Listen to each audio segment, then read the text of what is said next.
Guys అందరికీ already poster చూసే వచ్చింటారు. మేము అనుకోకుండా వనపర్తి చెరువులో చేపలు పడుతున్నారని చెప్పేసి అలా విజిట్ చేద్దామని చెప్పి వెళ్ళాము. కానీ అక్కడ అనుకోకుండా ఒక మత్స్యకారుడు వల తన కాళ్ళకు చుట్టుకొని నీటిలో మొత్తానికి మునిగిపోయి వాటర్ కూడా మొత్తానికి తాగేసిండు. ఆల్మోస్ట్ అలా అతనికైతే బ్రీత్ అయితే అసలు అందట్లేదు. అటువంటి సిచ్యువేషన్లో ఏం చేయలేని పరిస్థితిలో కొంచెం మేము దాదాపు చెరువు గట్టు పైన అయితే మేము ఉన్నాం. మేము దూరం నుంచి చూస్తున్నాము ఏం జరుగుతుందని చెప్పి. అక్కడ చాలా మంది మత్స్యకారులు అయితే ఆ వ్యక్తిని బయటికి తీయడం మనం ఇప్పుడు గమనించవచ్చు ఒకసారి. సో ఫాస్ట్గా నేను అయితే ముందుగా అక్కడికి వెళ్ళి సిపిఆర్ ఇవ్వడం అయితే మొదలెట్టాను. వీడు వేల్చడం కూడా అట్లే ఉంది.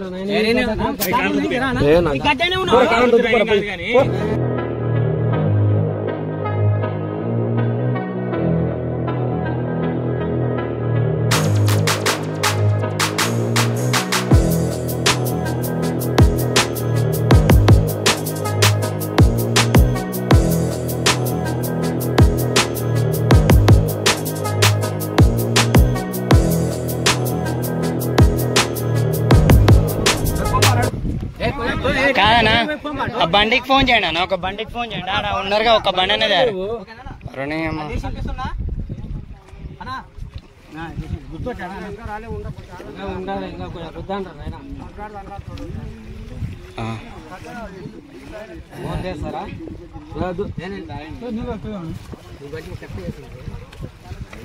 కొంచెం జరగండి, గాలాడని జరగండి అన్న, గాలాడని జరగండి. కనబడుతుందా? కాదన్నా ఏంది వాడిని పిలిచడం ఏంది అంతా వచ్చిన ఏం కాదు. ఆడ ఎవడు గుంజపోతే పోగు నాకి పోకపోతే వాడు ఆడ గడ్డ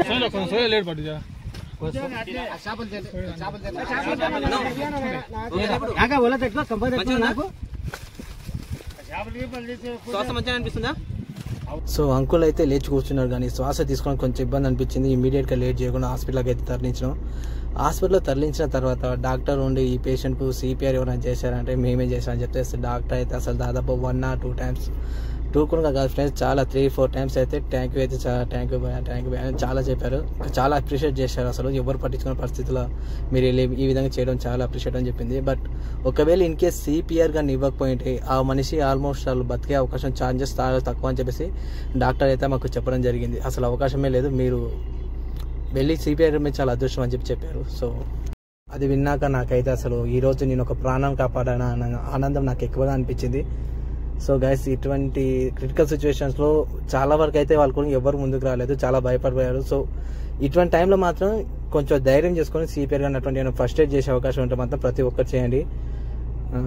హాస్పిటల్ చేర్పించిన వెంటనే వాళ్ళ కుటుంబానికి అయితే వాళ్ళు పక్కనున్న మత్స్యకారులు అయితే సమాచారం ఇచ్చారు. వాళ్ళు వచ్చి అయ్యా నువ్వు కొంచెం దేవుళ్ళ వచ్చి కాపాడావు, నీ మేలు ఎప్పుడు మర్చిపోరాని చెప్పి చాలా ఎమోషనల్గా చాలా అంటే అది మాటలో చెప్పలేను ఆనందం కానీ వాళ్ళ కళ్ళలో ఉన్న సంతోషం కానీ. ఈరోజు అసలు ఎక్స్పెక్ట్ చేయలేదు ఇటువంటి ఈ విధంగా జరుగుతుందని చెప్పి, నేను ఒక వ్యక్తిని కాపాడుతానని చెప్పి. కానీ ఇటువంటి కష్ట పరిస్థితి వచ్చేటప్పుడు మాత్రం ఎవరికైనా భయపడిపోయినండి ఫ్రెండ్స్. మనకు ఎంత వీలైతే అంత సహాయం చేయండి. ఆ విషయంలో మాత్రం అస్సలు వెనక్కిపోకండి, భయపడకండి. ఫస్ట్ అయితే సహాయం చేయండి, తర్వాత ఏదైతే అయితే తర్వాత చూసుకుందాం.